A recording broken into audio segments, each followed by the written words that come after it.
Welcome to our series on the four fundamental forces of physics: gravitation, electromagnetism, the strong force, and the weak force. Today, we're starting with the most powerful of them all, the strong force.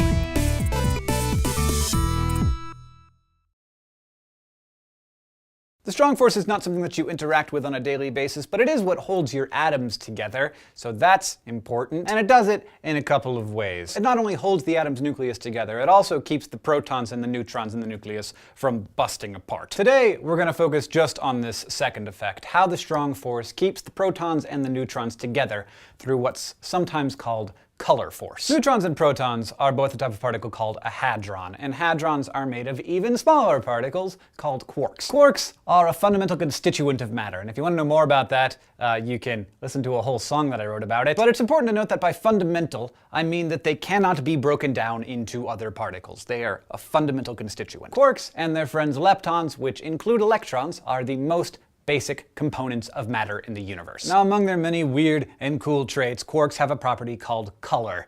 And it's not the kind of color that you're thinking of because you can't see quarks, but colors are how physicists describe the three different quantum states that quarks can exist in. One we call red, one we call blue, and the last one is green. Quarks are assigned these colors because all hadrons are required by nature to be, as we describe it, colorless, meaning that the color components of the quarks have to cancel each other out. This would be analogous to the way that mixing red, green, and blue light makes white light. Now, protons and neutrons are each made of 3 quarks, so this rule means that protons and neutrons can only contain 1 quark of each color at any given moment. Just to keep things interesting, and also really annoying, quarks are constantly changing color, and the process that lets them do that is also what holds the quarks together. It's by exchanging some awesomely powerful particles called gluons. So each fundamental force has its own special force carrier that's exchanged between particles that are controlled by that force. The gluon is the force carrier for the strong force. It has no mass, no electric charge, but it does have color. So as gluons pass between quarks, they change the color of the quark that they leave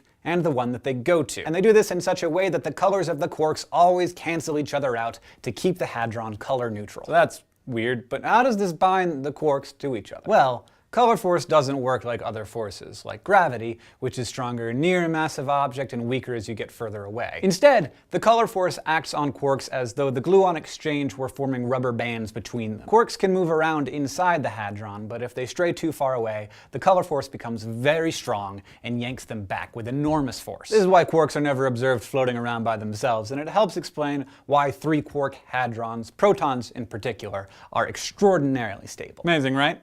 Well, I'm not done, because in fact, the strong force is so freaking strong that a residual effect of this is that it's able to hold the whole nucleus together. That's called the nuclear force, and that's what we're going to cover next time. Thank you for watching this episode of SciShow. This is important stuff. It's the basis of everything and the reason why you're not flying apart right now. So it's great.